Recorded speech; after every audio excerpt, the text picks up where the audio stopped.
우리 앞뒤좌우에 계신 분들하고 함께 인사 나누겠습니다. 누가 오셨나?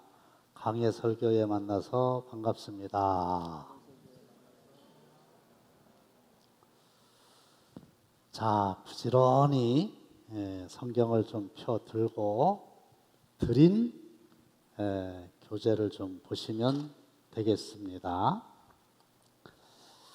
갈라디아서 3장 2절 말씀을 보시면 지난번에 했죠?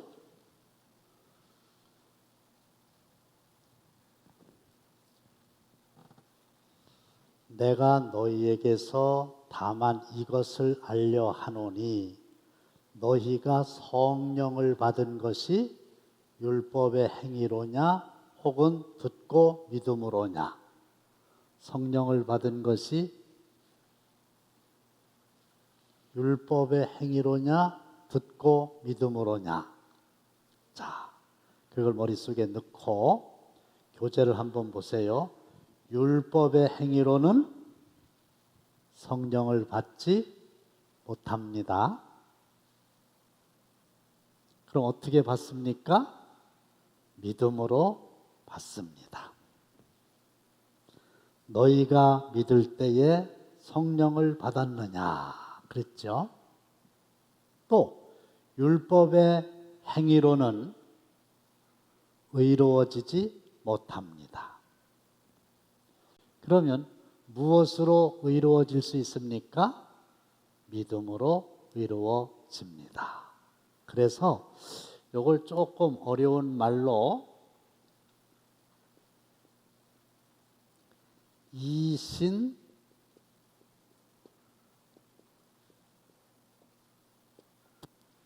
믿을 신자지요. 믿음을 가지고 의롭다함을 얻게 됩니다. 그래서 굉장히 중요한 말씀이에요. 이신 득의 믿음을 가지고 의롭다함을 얻는다. 이게 복음이고 하나님의 약속인데 갈라디아서 3장 16절 다 함께 시작. 이 약속들은 아브라함과 그 자손에게 말씀하신 것인데 여럿을 가리켜 그 자손들이라 하지 아니하고 오직 한 사람을 가리켜 내 자손이라 하셨으니 곧 그리스도라. 약속이란 말이 나오고 아브라함과 그 자손에게 말씀하신 것이라 그랬죠? 그러면 아브라함하고 아브라함의 자손에게 약속을 하신 건데 이 자손이라는 말에 자손들이라 이렇게 복수로 쓰여지지 않고 말씀을 두세요. 여럿을 가리켜 그 자손들이라 하지 아니하고 뭐라고 돼 있어요? 오직 한 사람을 가리켜 내 자손이라. 그래서 아브라함의 자손은 누구를 가리키는 말이라고요? 그리스도라. 근데 그리스도라고 하는 말은 구세주라고 하는 말이죠. 그리고 예수님이 구세주이시죠. 그래서 예수 그리스도 그렇게 얘기하죠. 다시 말씀드리면 하나님은 누구에게 약속을 하셨어요? 아브라함과 약속을 하셨어요. 그리고 또 하나님은 누구와 약속을 하셨어요? 아브라함의 자손인 예수님과 약속을 하신 겁니다. 언약, 약속. 하나님의 약속입니다. 그런데 그 약속의 내용이 뭐냐? 누구든지 예수 믿으면 영생을 얻는다. 그래서 그 유명한 누구든지 예수 믿으면 멸망치 않고 영생을 얻으리로다. 요한복음 3장 16절 말씀이죠. 그리고 같은 맥락의 약속이긴 한데 누구든지 주의 이름을 부르는 자는 구원을 얻으리로다. 이게 하나님의 약속인 거예요. 믿으면 믿고 부르면 영생을 얻고 구원을 얻는다. 이게 하나님의 약속인 거예요. 그런데 하나님은 반드시 약속을 지키시죠. 3장 15절 다 함께 시작. 형제들아 내가 사람의 예대로 말하노니 사람의 언약이라도 정한 후에는 아무도 패하거나 더하거나 하지 못하느니라. 네, 언약 말로다가 약속하는 거죠. 그러면 하나님까지 갈 거가 없이 사람의 예대로 하더라도 사람끼리 한 약속이라 할지라도 일단 정했어요. 그러면 아무도 그거를 폐하거나 더하거나 하지 못해요. 아니, 약속을 딱 했으면 그 약속이 끝난 거지. 거기다가 아이고 약속 없던 걸로 해 이럴 수 없고, 또 약속할 때 없었던 내용을 어느 한쪽에서 일방적으로 더할 수가 없지요. 약속이니까. 근데 사람과의 약속도 폐하거나 더하는 일이 없겠거늘 하물며 미쁘신, 하물며 신실하신 하나님의 약속인데 그 하나님이 약속하신 것을 어기시겠냐? 하나님은 약속을 지키시는 분이시다. 그래서 성경을 우리가 하나님의 말씀이라 그러죠. 근데 이 성경은 구약, 신약 이렇게 돼 있죠. 그러면 그 구약, 신약이 뭐예요? 옛 구자를 써서 약, 또 새로 신자를 써서 약. 그 뭐예요? 오래된 올드 테스트먼트. 요거는 뉴 테스트먼트. 그러니까 약속이란 말이야, 약속. 하나님의 말씀 자체가 약속인 거예요. 근데 이 구약의 핵심이 뭐야? 구세주가 오신다. 메시아가 오신다. 이게 구약이에요. 신약은 뭐예요? 예언된 대로, 약속된 대로 메시아가, 예수님이 오셨다. 그리고 그분이 메시아, 구세주다. 누구든지 예수를 믿기만 하면 죄로부터 해방되어서 의인이 된다. 그래서 멸망치 않고 영생을 얻는다. 변하지 않는 거예요. 하나님의 약속을 못 믿으면 누구의 약속을 믿을 수 있겠어요? 그래서 바울이 큰 소리로 주장하는 게 3장 17절입니다. 다 함께 시작. 내가 이것을 말하노니 하나님께서 미리 정하신 언약을 430년 후에 생긴 율법이 폐기하지 못하고 그 약속을 헛되게 하지 못하리라. 이거는 지난 시간에 했었는데 하나님께서 미리 정하신 언약. 여기 언약 있었죠? 여기 하나님께서 미리 정하신 언약. 그 하나님의 언약이 뭐예요? 복음이죠. 복음의 내용이 뭐예요? 이신득의지요. 믿음으로 의롭다함을 받는다는 거죠. 그래서 아브라함을 보면은 창세기 15장에 아브라함이 하나님을 믿음에 의로워졌다. 그런 말씀 나오죠. 창세기 15장. 이미 아브라함은 믿음의 조상이 됐는데 어떻게 해서 믿음의 조상이 됐느냐? 하나님을 믿음으로 의롭다함을 받은 거죠. 창세기 15장에서 이미 언약대로 믿음의 조상이 된 거예요. 그런데 430년 후에 생긴 율법, 지난번에 설명했어요. 자, 아브라함, 그의 아들 이삭, 그의 아들 야곱, 그의 아들 요셉, 그리고 70명의 애굽에서의 고센 땅, 그리고 모세를 통해서 출애굽, 그리고 시내산에서 언약, 시내산에서 율법. 하나님이 모세를 통해서 율법을 주셨잖아요. 그러니까 이때 이미 믿음으로 의롭다함을 받았고, 이 율법이라고 하는 건 430년 후에 율법이 생긴 건데, 나중에 생긴 이 율법이 어떻게 미리 정하신 하나님의 언약을 폐할 수 있냐? 한번 읽어보겠어요. 갈라디아서 3장 17절 다 함께 시작. 내가 이것을 말하노니 하나님께서 미리 정하신 언약을 430년 후에 생긴 율법이 폐기하지 못하고 그 약속을 헛되게 하지 못하리라. 그러니까 430년 후에 생긴 이 율법이라고 하는 것이 폐할 수 없다. 하나님의 언약을 헛되게 할 수 없다. 이신득의 이거라 그랬죠. 이거를 무효화시킬 수가 없다. 그런 말이고. 그 다음에 3번으로 가면 다 함께 갈라디아서 3장 18절 시작. 만일 그 유업이 율법에서 난 것이면 약속에서 난 것이 아니리라. 그러나 하나님의 약속으로 말미암아 아브라함에게 주신 것이라. 조금 어려워요. 공동번역 시작. 만일 법을 근거로 해서 상속을 받는 것이라면 그것은 벌써 약속된 것을 받는 것은 아닙니다. 그러나 하나님께서는 약속에 따라 아브라함에게 상속의 선물을 주신 것입니다. 아브라함에게 주신 상속의 선물은 결국은 예수님인 건데, 여러분 그거 아시죠?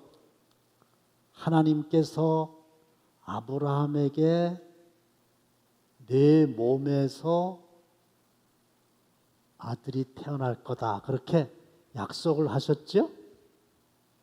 이걸 몇 세 때 했느냐 정확하진 않지만 가나안에서 나올 때가 75세란 말이에요. 약속을 하셨어요. 웃기잖아요. 웃었잖아요. 그리고 10년이 지나서 85세가 됐어요. 10년을 기다려봐도 약속이 이루어질 것 같지가 않아요. 그래서 그의 아내가 무슨 제안을 합니까? 하갈이라고 하는 계집종이 있는데 그 계집종과 동침해서 아이를 낳으시오. 그래갖고 이 아브라함이 마음이 흔들려가지고 내 몸에서 난 자라야, 사라한테 그렇게 얘기를 했는데 자기가 아니고 하갈이라고 하는 계집종과 이제 동침을 해가지고 86세 때에 이름이 뭐죠? 이스마엘을 낳는 거예요.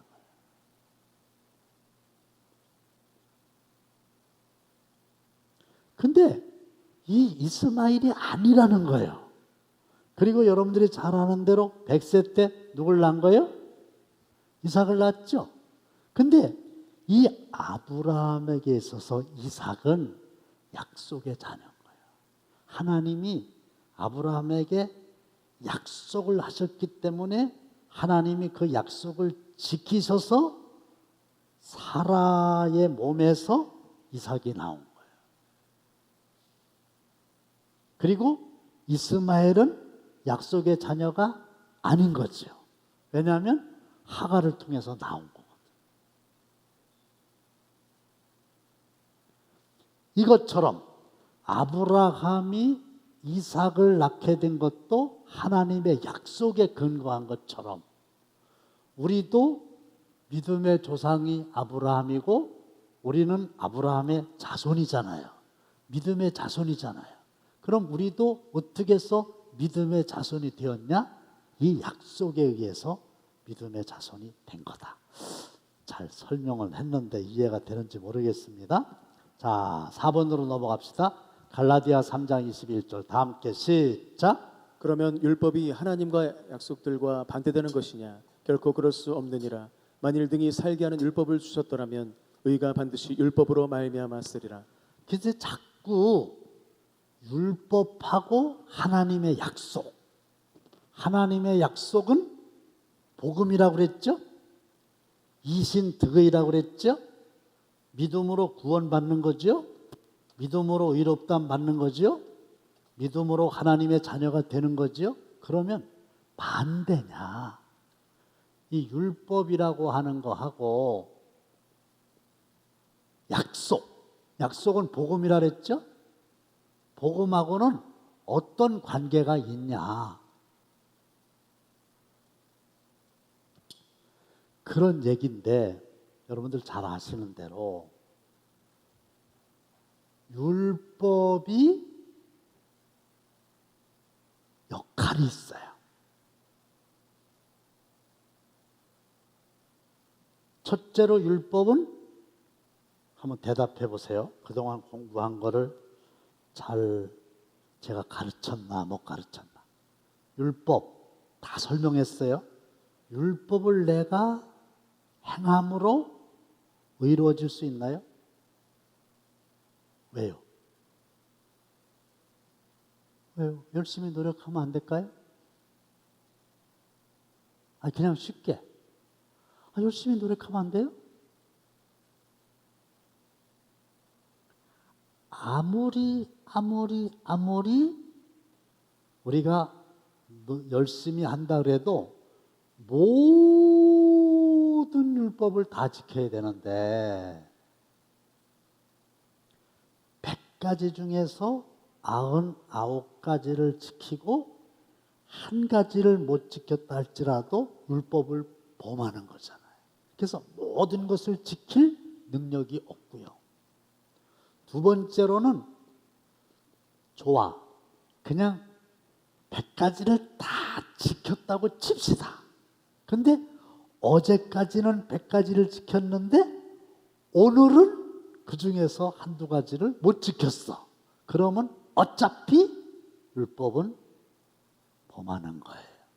율법을 다 지킬 수가 없어요. 그래서 너나 나나 우리 모두는 어차피 율법을 다 지키려고 이를 뽀독뽀독 갈고 막 별짓을 다 해도 아예 율법을 다 지킬 만한 능력이 없어요. 아니, 이게 무슨 말이냐면 이 말이에요. 만일 능히 살게 하는 율법을 주셨더라면 의가 반드시 율법으로 말미암았으리라. 인간이 노력을 해서 율법을 지킬 수만 있다고 하면은 그걸 지키는 게 의가 됐을 거라는 거예요. 지키는 게 행위가. 근데 어차피 행위로는 안 된다는 거예요. 한번 따라해 봅시다. 하나님, 별짓을 다 해도 내 능력으로는 율법을 지킬 수가 없습니다. 그럼 뭐예요? 죄인이죠. 죄인이면 멸망이 기다리고 있는 거죠. 방법이 없는 거예요. 그러니까 율법은 아무리 해도 안 되니까 3장 24절에서 뭐가 됐느냐? 시작. 이같이 율법이 우리를 그리스도께로 인도하는 초등교사가 되어 우리로 하여금 믿음으로 말미암아 의롭다함을 얻게 하려 함이라. 거기 믿음으로 말미암아 의롭다함을 얻게 하려 함이라 그랬는데 누구로 말미암아? 예수로 말미암아. 그래서 율법은 아무리 노력을 해도 지킬 수가 없어요. 그러니까 두 손발 다 두는 거죠. 와세라이도. 어떻게 할까요? 어떻게 하면 좋아요? 방법이 없어요. 그럴 때 율법이 너희들 힘으로 안 되잖아. 그런데 방법이 딱 하나 있어. 나를 따라와봐. 일로 와봐. 그래가지고 데려간 데가 어디예요? 예수님께로 데려간 거예요. 그래서 율법의 역할은 뭐냐? 두 가지입니다. 하나는 내가 죄인이다.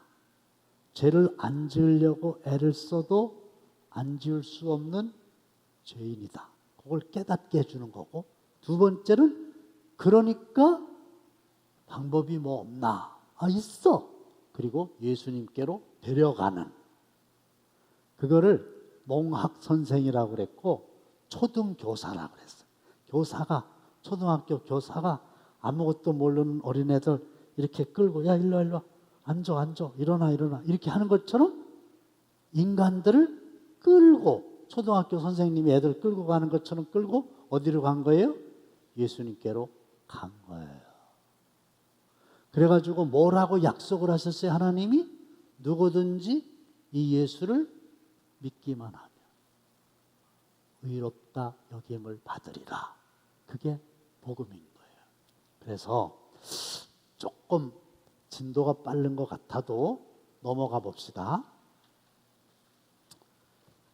3장 23절이 있는데 3장 22절도 한번 읽어보겠어요. 3장 22절 성경에 있죠. 다 함께 시작. 그러나 성경이 모든 것을 죄 아래에 가두었으니 이는 예수 그리스도를 믿음으로 말미암는 약속을 믿는 자들에게 주려 함이라. 모든 것을 죄 아래에 가두었어요.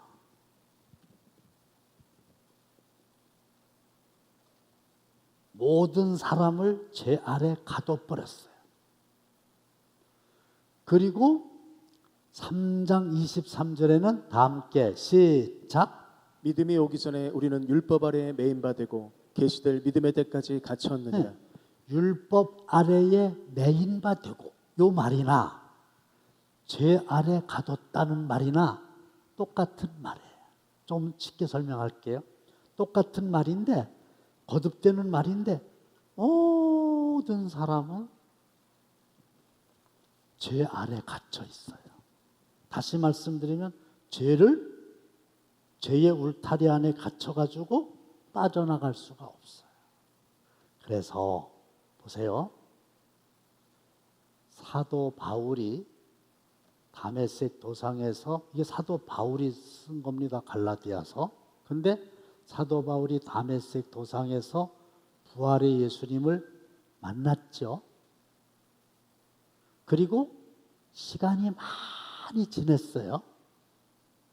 그랬는데도 무슨 말을 하냐면 자기가 죄인 중에 뭐라는 거예요? 괴수라는 거예요. 그러면 이게 어떻게 된 거냐? 예수를 믿으면 의롭다함을 받는다고 그랬는데 예수를 만나고 시간이 많이 지난 바울이 자기 자신을 죄인 중에 괴수라고 고백했으니 이게 웬일이냐? 그런데 이 사도 바울이 혹은 우리들도 처음에는 죄의 열매를 보고 죄인이다 이렇게 얘기해요. 죄인이다. 쉽게 얘기하면 술을 먹었다. 행동이죠? 담배를 피우더라. 또 도둑질을 했다. 또 간음을 했다. 이거는 죄의 열매예요. 열매라고 하는 얘기는 뭐냐면 죄의 행위요, 행위. 그러니까 다 알 수 있어요. 눈에 보여요. 열매니까 눈에 보여요. 그래가지고 바리새인이었을 때는 그 행위를 안 하려고 부단히도 애를 썼었거든요. 그러면서 자기는 상당히 의로운 사람이라고 착각을 한 적이 있었거든요. 근데 예수를 만나고 나서 의롭다함을 얻은 이후에 깨달은 게 있어요. 그게 뭐냐 하면 죄의 열매를 본 게 아니라 죄의 뿌리를 본 거예요. 뿌리는 안 보여요. 감추어져 있어요. 근데 그 뿌리에서부터 줄기가 나와가지고 열매가 맺히는 거예요. 다시 말씀드리면 죄의 속성인 거예요. 속성. 자기가 보니까 자기는 이게 문제가 아니라 열매가 문제가 아니라 뿌리, 속성 자체가 죄인이더라는 거예요. 그러면 다시 한번 질문을 한번 해볼게요. 너무 저기 뭐라고 안 할 테니까 나는 죄인입니다. 그러면 또 지난번에 의인이라고 막 이랬잖아. 그러니까 또 그러면 뭐라 그래 어떻게 할라 이렇게 하지 말고 말합시다. 나는 죄인입니다. 인정하시죠? 인정하시죠? 그런데 죄인이라고 하는 게 왜 죄인입니까? 둘 중에 하나만 답입니다. 1번, 죄를 졌기 때문에 죄인이다. 죄를 졌기 때문에 죄인이다. 그러니까 지금 감옥에 가 있는 사람들은 다 그래요. 무슨 법을 어겼어. 그래서 죄를 졌어. 그래서 죄를 졌기 때문에 죄인이다. 두 번째는 아니다. 나는 아예 죄인이기 때문에 죄를 지을 수밖에 없는 존재다. 둘 중에 하나만 답이거든요. 권사님 오늘 기도 너무 잘하셨어요. 진짜로. 어떤 거가 본? 응? 2번. 여러분들은? 권사님은? 1번이에요? 2번이에요? 2번이에요. 속성이 뿌리가 이 인간, 내가 인간이잖아. 나라고 하는 이 존재 자체가 죄덩어리예요. 죄덩어리. 죄 가운데 태어났어요. 그래서 아예 내가 죄인으로 태어난 거예요. 그러니까 죄인은 죄를 필연적으로 지을 수밖에 없어요. 근데 사도 바울이 나는 죄인 중에 괴수라고 한 말이 이 얘기요. 죄의 뿌리를 본 거예요. 다시 말씀드리면 사과라고 하는 열매가 맺혔기 때문에 열매입니다. 사과라고 하는 열매가 맺혔기 때문에 사과나무입니까? 사과나무이니까 사과라고 하는 열매를 맺을 수밖에 없는 겁니까? 1번, 2번. 사과나무는 죽었다 깨도 사과라고 하는 열매가 맺히는 거예요. 거름을 많이 주든 적게 주든 노력을 많이 하든 별짓을 다 기가 막힐 일을 다 해도 사과나무에는 사과만 맺혀요. 다른 건 맺힐 확률이 1%도 없어요. 0.001%도 없어요.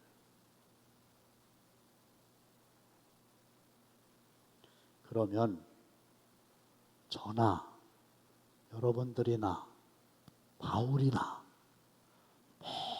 모든 사람이 죄성을 가지고 태어났기 때문에 죄를 지을 수밖에 없어요. 그래서 죄를 짓지 않은 사람은 한 사람도 없는 거예요. 내가 죄가 없다 이렇게 말하면 하나님을 거짓말하는 자로 만드는 거예요. 하나님은 모든 사람이 죄를 범하였으며 그랬잖아요. 모든 사람이 죄인이기 때문에 죄를 지을 수밖에 없어요. 죄인이기 때문에 죄를 졌다는 걸 인정하면 아멘 하시기 바랍니다. 그렇죠? 이런 거예요. 이거 인정하죠? 너도 마찬가지고 나도 마찬가지. 죄를 지을 수밖에 없어. 그래서 어떤 사람이 비유를 들었는데 마치 인간은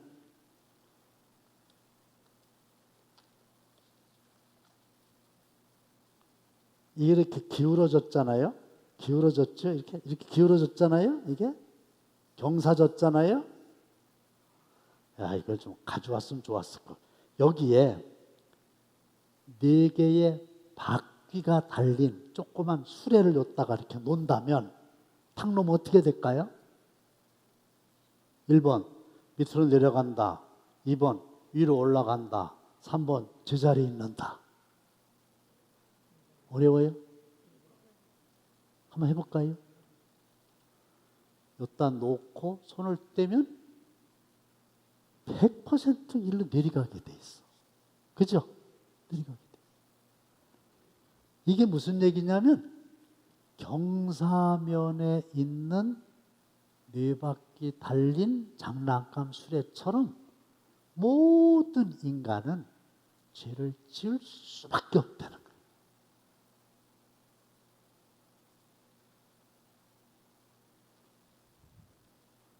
그런데 잘 들으세요. 그런데 제일 중요한 거 이제 합니다. 그런데 3장 19절 시작. 그런즉 율법은 무엇이냐? 범법함으로 더해진 것이라. 천사들을 통하여 한 중보자의 손으로 베푸신 것인데 약속하신 자손이 오시기까지 있을 것이라. 율법의 용도가 뭐냐? 죄인이라고 하는 것을 드러내는 거예요. 율법을 지킬 수 없다는 것 아까 말씀드렸죠. 내 힘으로 안 된다 그랬죠. 죄인이기 때문에 죄를 질 수밖에 없죠. 그러니까 죄인이라고 하는 걸 드러내는 거예요. 율법이. 그런데 요 법이 기간이 있어요. 유효한 기간이 있어요. 언제까지입니까? 언제까지? 성경에 나와 있잖아요.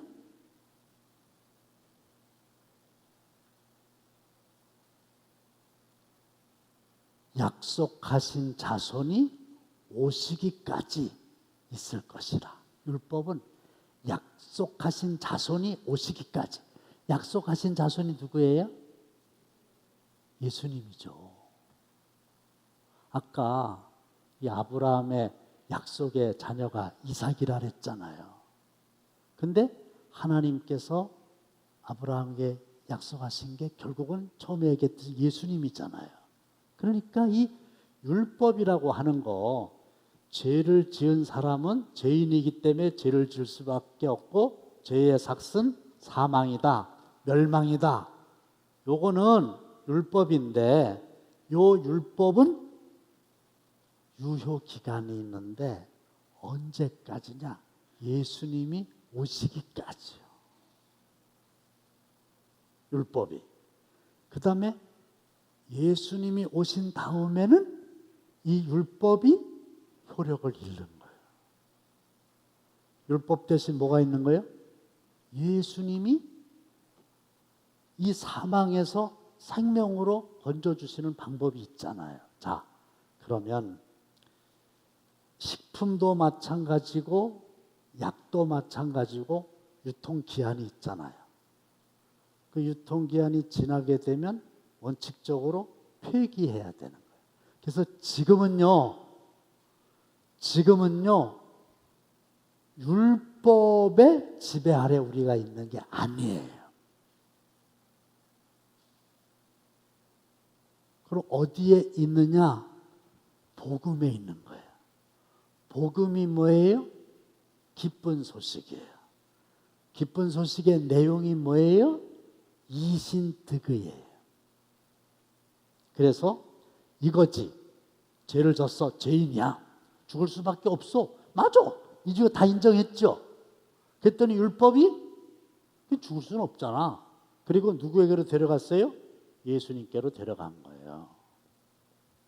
그랬더니 하나님이 뭐라고 말씀하시냐면 누구든지 이런 죄인으로 죄를 져서 죽을 수밖에 없다 할지라도 누구든지 예수를 어떻게 하면 듣고 믿으면 어떻게 된다? 의롭다. 여김을 받는다. 그래서 칭의라 그래요. 칭의. 칭의라고 하는 얘기는 법정 용어인데 너는 죄가 없다. 너는 의롭다. 이렇게 하나님의 법이요. 그게 생명의 법이요. 그게 성령의 법이요. 그래서 이 법은 이제 이 법은 무효가 됐고 율법은 무효가 됐고 성령의 법이 너는 의롭다 그런 거예요. 그럼 여쭤볼게요. 여러분들 하나님의 약속의 말씀을 들었죠? 약속의 말씀이 뭐예요? 듣고 믿으면 의로워진다는 거예요. 어떻겠습니까? 여러분들은 이 하나님의 약속을 듣고 이 하나님의 약속을 따라서 예수님을 믿기만 하면 하나님이 그냥 죄가 있어도 죄가 없다 이렇게 해주신다는 것을 믿으십니까? 그러면 이제 의인이에요, 죄인이에요? 의인이죠. 왜 의인이에요? 의로운 행동을 해서? 아니죠. 그럼 왜 의인이 된 거예요? 그냥 하나님이 법을 정해놨어요. 그 법이 효력을 발생하는 거예요. 그래가지고 나는 가만히 있는데 내가 죄인이라는 것을 깨달았고 내 힘으로는 죄의 울타리에서 벗어날 수 없다는 걸 깨달았고 그 다음에 하나님의 약속인 예수를 믿기만 하면 묻지도 않고 따지지도 않고 기억하지도 않고 나를 의롭다고 여겨주신다. 그거를 믿는 사람에게는 믿음대로 의롭다 여김을 받느니라. 그래서 의인이 된 겁니다. 할렐루야. 내가 한 건 없어요. 굳이 한 게 있다면 뭘 한 거예요? 듣고 믿은 거예요.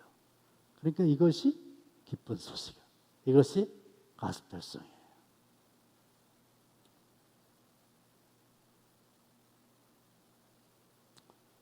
뭐 요즘에 부동산 임대차법 뭐 이런 거 있잖아요. 그래서 전세 사는 분들 있죠?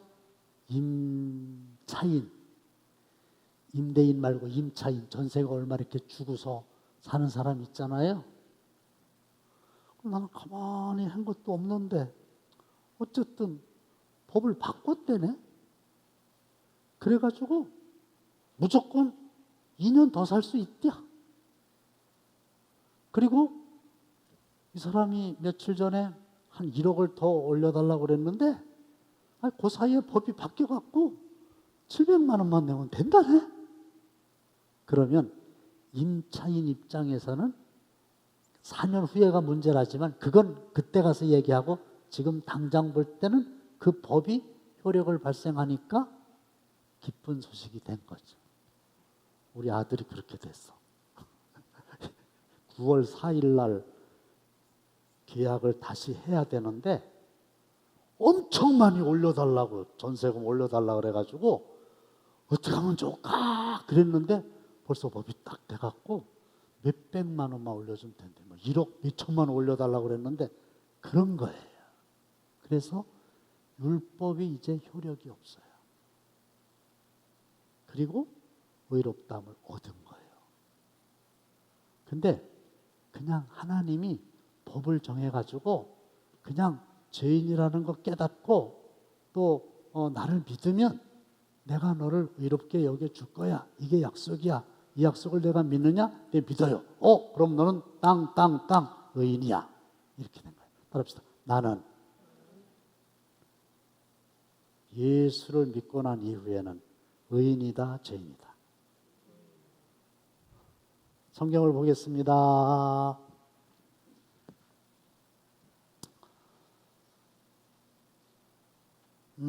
갈라디아서 3장 25절 시작.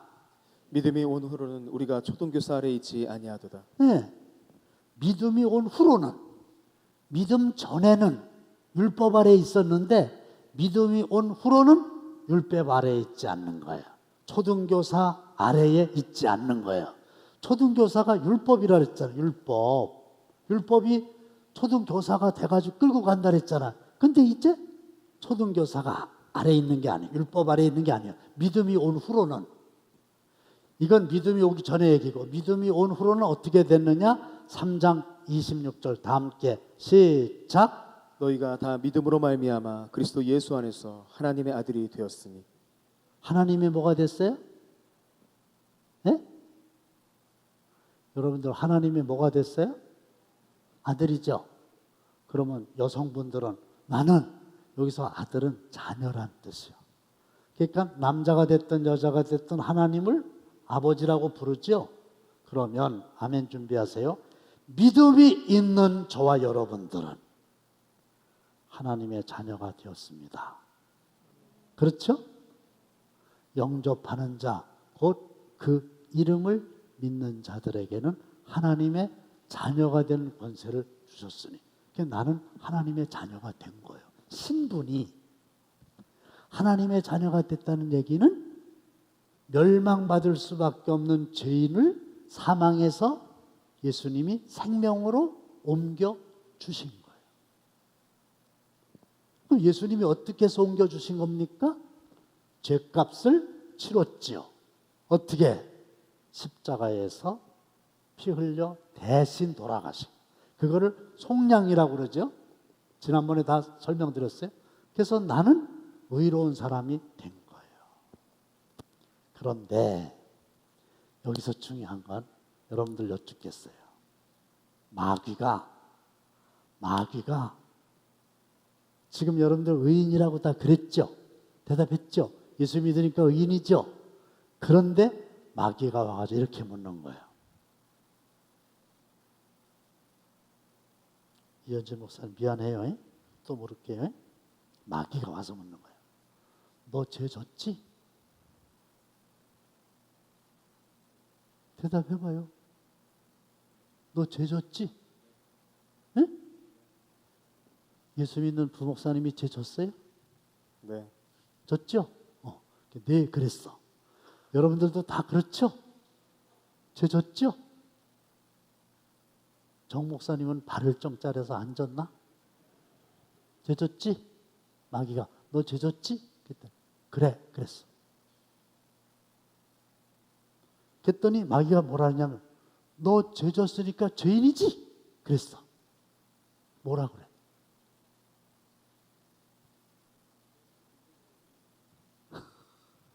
맞는 대답인 것 같은데. 너 죄 졌지? 그러니까 죄 졌어. 그럼 너 죄 졌으면 죄인이지? 그랬어. 그럼 뭐라 그래? 가만히 있어? 가만히 있으면 넘어가요, 마귀한테. 뭐라 그래야 돼? 가만히 있어? 여태껏 가르쳐 들었잖아요. 아니, 마귀가 이제 너 죄인이지? 그럼 뭐라 그럴 거예요? 대장로님 가만히 있을 거예요? 아주 마스크를 써서 좋아. 대답 안 하고 가만. 너 죄인이지? 그럼 뭐라 그럴 거예요? 예수를 믿는 여러분들은 뭐라 그럴 거예요? 벗고 한번 얘기해봐. 아니야. 의인이야. 그럴 거예요? 그럼 왜 네가 의인이냐? 죄를 졌는데?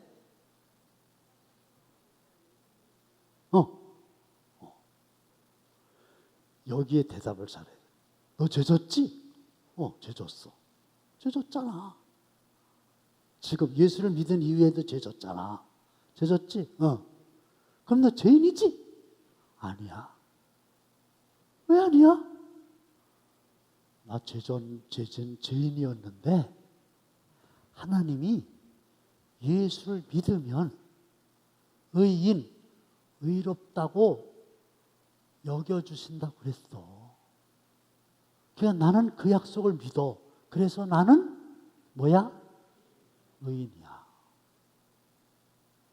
그래서 여러분들은 아까 대답했죠. 죄인이요? 의인이요? 네? 의인이죠. 근데 이제 마지막으로 이게 문제예요. 이게 문제. 그러면 목사님, 예수 믿기 전에 죄를 졌단 말이지. 용서 받은 것까지는 좋은데 그 다음에 또 죄 짓잖아. 그쵸? 죄 졌다며. 그러면 예수 믿기 전이나 예수 믿은 후나 똑같네? 그럼 뭐요? 그러니까 여러분들 주위에 예수 믿지 않는 사람들이 우리를 보고 하는 얘기가, 야, 너 뭐 교회 다니고 뭐 예수 믿는다 그러는데 나 똑같아. 나도 죄 짓고 너도 죄 짓잖아.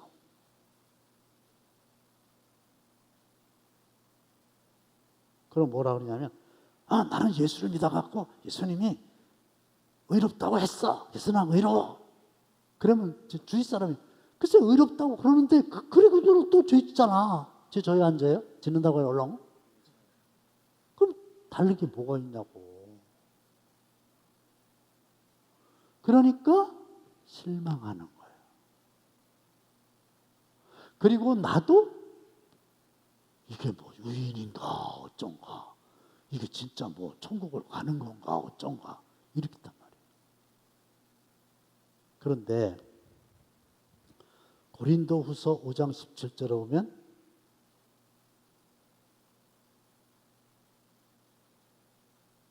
누구든지 속에 여러분들이 들어가잖아요. 그리스도 안에 있으면, 그리스도 안에 있다는 얘기는 그리스도가 내 안에 있다는 얘기요. 그럼 예수를 믿는다는 얘기요. 새로운 피조물이다. New being, 새로운 존재가 되는 거예요. 새로운 존재가 됐나요? 안 됐잖아. 여전히 죄 짓잖아. 이전 것은 지나갔으니 보라 새 것이 되었다. 새 것이 되기 뭐가 새 것이 돼? 그전 거 그대로인데. 하나도 안 바뀐 거예요. 그럼 뭐만 바뀌었나? 껍데기만 바뀐 거예요. 껍데기만. 요령만 생긴 거예요. 그래갖고 이게 분명하지 않으니까 여전히 죄 가운데 있으면서 어디서 들었나? 마음은 원이로되 육신이 약하도다. 이렇게 합리화시켜가지고, 아이고 뭐 너도 죄 짓고 나도 죄 짓고 뭐 다 죄 짓는 건데 뭐, 아이고 뭐 죄 안 지은 사람 있냐? 이러고 그냥 죄에서 떠날 생각을 안 하고 변화가 없는 거예요.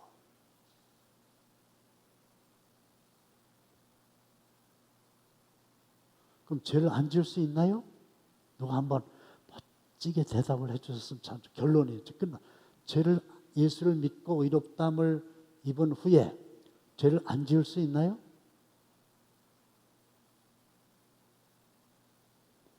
칭의, 의롭다 여김을 받았잖아, 그죠? 믿음으로, 그죠? 칭의, 이신득의 칭의가 됐잖아요. 그러면 그 다음부터는 죄를 안 져야 될 거 아니에요. 근데 죄를 안 지을 수 있나요? 죄를 져요? 그럼 뭐 똑같지 않냐 이 얘기지. 다시 돌아가는 거지. 여기에 대한 대답이 있어요. 진짜 여기에 대한 대답이 있어요. 그게 뭐냐 하면, 내 행위로는, 내 힘으로는, 내 능력으로는 칭의, 의롭다 여김을 받았어도 죄를 지을 수밖에 없어요. 그래서 자주 넘어져. 그런데 내 힘으로는 안 되는데, 결론부터 말씀드리고 하나님의 영이 역사하면, 성령이 역사하면, 성령이 붙잡으시면, 성령이 능력을 주시면 죄를 이길 수 있어요. 할렐루야. 이길 수 있다니까. 성령 충만하면. 그러면 내 힘으로 죄를 이긴 게 아니죠. 누구의 능력으로? 하나님의 영의 능력으로 죄를 이깁니다. 그래서 우리는 칭의로 끝나면 안 돼요. 칭의 다음에 뭐예요? 성화잖아, 성화. 이거 우리 감리교의 핵심 교리. 성화가 뭐예요? 거룩해져 가는 거예요. 누구를 닮아가는 거예요? 예수를 닮아가는 거예요. 매일 조금씩, 매일 변하지요. 예수를 닮아가야 돼요. 그리고 이후에 천국 올라가서 영광스러운 몸을 입는 거예요. 그걸 뭐라 그래? 영화라고 그래. 요게 안 되는 거, 요게.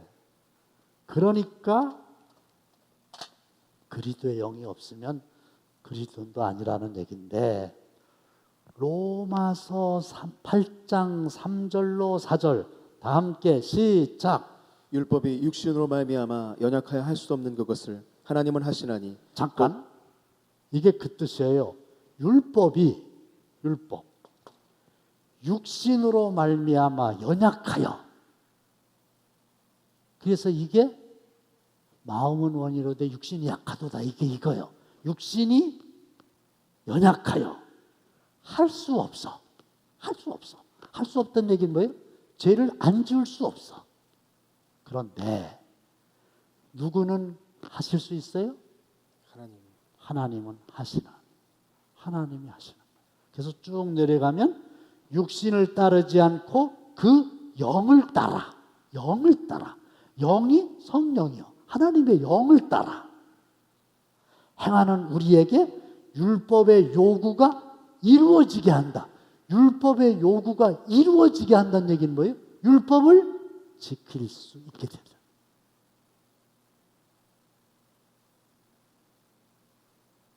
내가 그렇게 살든 그렇게 살지 못하든 이게 복음의 내용. 육신이 약해서 율법의 요구하라는 거 하지 말라는 걸 할 수 없어. 능력이 없어. 그러나 하나님은 하셔. 어떻게 하시는가? 하나님이 성령을 보내주셔서 율법의 요구를 이루게 해주시는 거예요. 그런데 우리가 칭의, 의롭다함을 얻었어요. 그러면서도 계속 죄를 져요. 그거는 예수를 반쪽만 믿어서 그런 거예요. 그러면 칭의는 어떤 예수를 믿은 거냐면, 나는 죄를 지어서 죽을 수밖에 없는데 예수님께서 나의 죄값을 대신 치르기 위해서 십자가에 못 박혀서 죽으셨다. 그거를 믿으면 의롭다함을 얻는 겁니다. 믿으면 아멘 합시다. 그렇죠? 나의 죄를 대신하여 십자가에 피 흘려 돌아가신 그분을 믿으면 죄 없다함을 얻는 거예요. 칭의가 되는 거예요. 그럼 성화는 어떻게 되느냐? 예수를 죽은 예수만 믿는 게 아니고 그 예수님이 다시 살아나셔서 40일 동안 계시다가 승천하시고 누구를 보내주시기로 약속하셨어? 성령을 보내주시기로 약속하셨어. 그래서 믿을 때 성령이 오셔. 그래서 그 성령이 역사하실 때 내 힘이 아닌 성령의 능력으로 죄를 이길 수 있다. 예수님을 여기까지 믿으시기를 주님의 이름으로 축원합니다.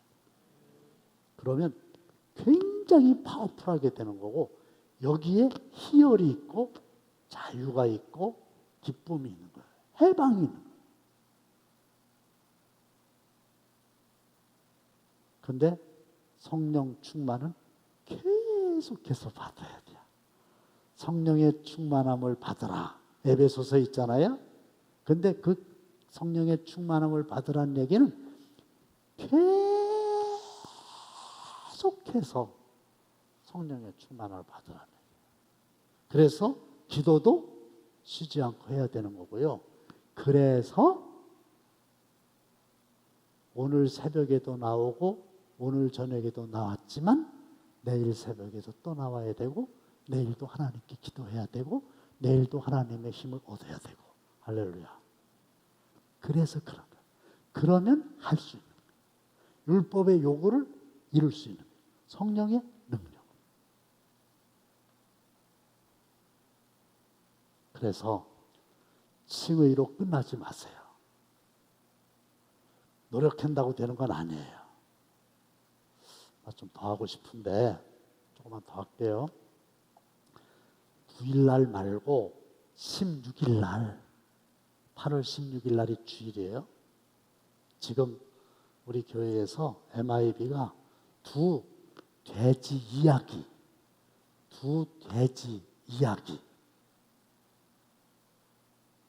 라는 주제로 그 연극을 준비하고 있어요. 두 돼지가 나와요.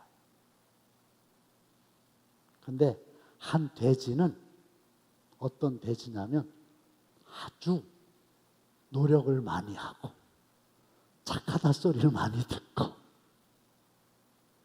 자기 어떤 선행을 가지고 나는 구원받은 돼지다 이러는 돼지가 나와요.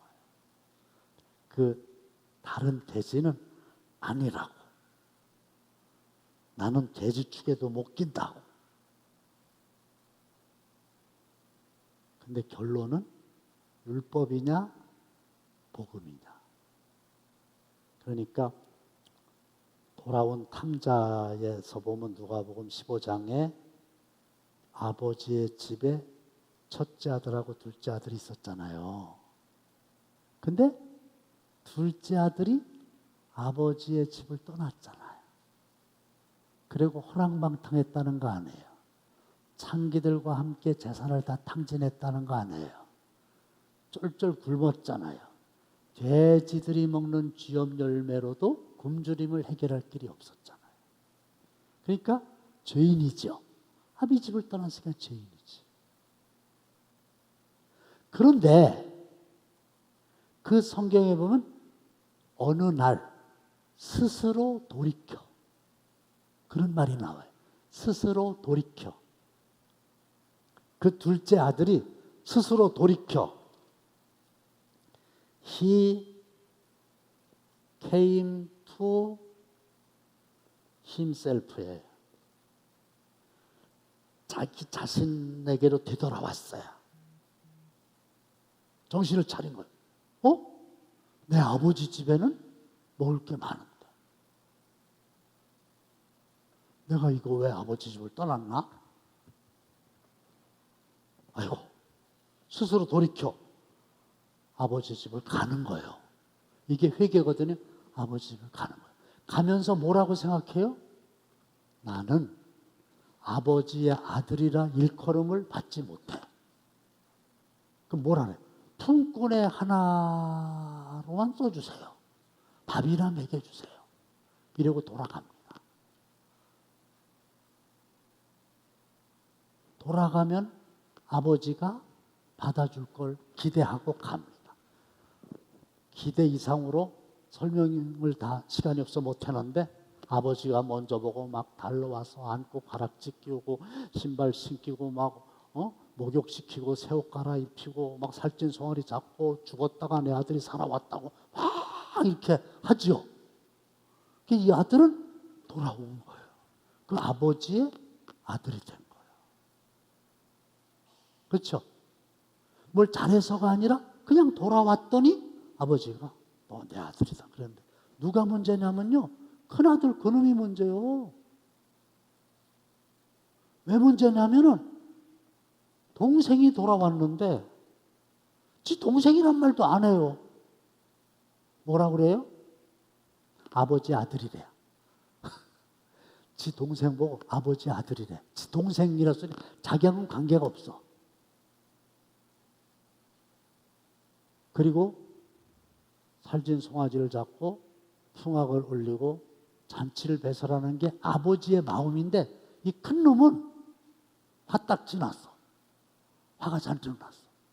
그래갖고 무슨 일이냐 그랬더니 동생 들어왔다 그러니까 화가 났어. 들어가자라니까 안 들어가. 화나가지고 아버지한테 삐져가지고 아버지가 야 너 들어와라 그랬더니 아버지한테 막 대드는 거야. 아버지 나는 지금까지 아버지의 명을 어긴 적이 없거늘. 이게 자기 의를 드러내는 거예요. 아버지의 명을 어긴 적이 없대. 나는 내 행위가 의로웠다 이거야. 그런데 염소 새끼 한 마리라도 잡아서 준 적이 있습니까? 그런데 이놈의 새끼 말이야. 기생과 가산을 다 탕진한 아버지 아들 돌아오니까 이럽니까? 이럴 수 있습니까? 막 대드는 거야.